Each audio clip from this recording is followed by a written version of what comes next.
Hi everyone. This feels like a really important video for me to make from one of my favorite places. I'm by a stream, walking amongst these big trees who have been here a lot longer than us. So I remember that moment of this, what we call a cognitive dissonance, where what you're feeling and what you're thinking are at odds with each other. And I remember the moment when I realized that there was something happening in another country. I think it was Iran or maybe it was Afghanistan. And women were being severely punished and persecuted and shamed for showing parts of their body. And not only that, but it made me realize that the parts of a woman's body that these people were persecuting and shaming the most were the parts of a woman's body that created them.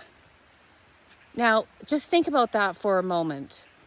This creative power to give birth to them.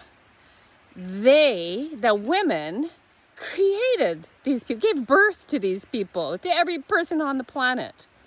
How powerful is that?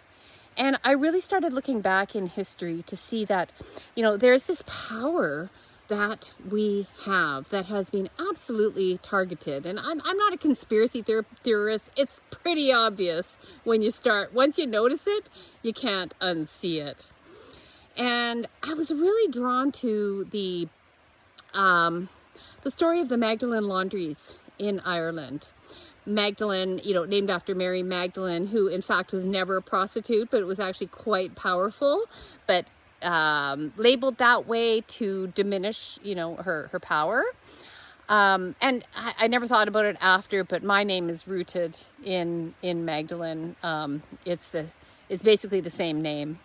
And anyway, that's an aside. But at these Magdalene laundries, so women who were, if they misbehaved, Sinead O'Connor was sent there at one point as a teenager, but particularly for women who became pregnant out of wedlock. And you can just imagine, because of religious institutions, they were deemed wayward and bad and all these things. Now, whether when they had sex, it may have been an act of passion, of pleasure, of consensual sex, something they enjoyed. What could possibly be wrong with that? Think about it. What if there was no shame attached? Or it might have been non-consensual. It might have been rape, but they had ended up pregnant. I can just imagine the fear that ran through their body when they realized that, when they missed their periods. Can you imagine? Oh my goodness. This was in our lifetime. This was in my lifetime. And so, the men, as part of the system too, the system was created even before men, before us. Where were they? Were they just continued to go to the pub? They were just down at the pub as usual. And women were basically locked away, used for slave labor sometimes for a good portion of their life. Many died there. There are many graves of babies and women dug up around the Magdalene laundries. And so now, when I think about these things, sometimes, yes, it's very overwhelming, because again, once you see it, you can't unsee it in so many ways. So the reason I'm sharing this with you and how it impacted me was to say that there is a very great power inside of you. And we have been conditioned to not access it. Certainly don't share it, because in our bones we know through our ancestors that was punishable. And so I want to leave you with this, just the knowing that you are not the exception to this rule. You are powerful. You are creative. You know things. You know things in your bones. That is an undeniable fact. There is no possible way that is not true. And it's only our conditioning that has gotten in the way of us being able to live it, to feel it, and to express it.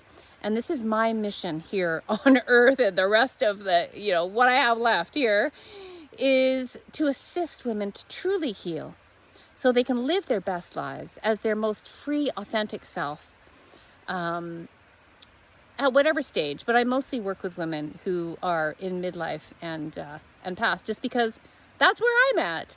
And in these years, life becomes more real. Life, I look around and, I know that we all know our days are numbered. We hope not soon, but we know that they are. And so what do you really want to do while you're here? Well, this is what I really want to do. And so I hope you'll join me on this path, because I know for a fact that the world needs you. You need your story, and you need to fill in that piece of the puzzle to make this world a more whole and complete place. So there you have it. If you're watching on YouTube, just like the video, subscribe. Don't miss a thing. I've got some courses coming up that have taken me a lifetime to get to really curate something that's deeply healing and deeply transformative for you. When you transform, you help all of us. All right. Bye for now. See you next time.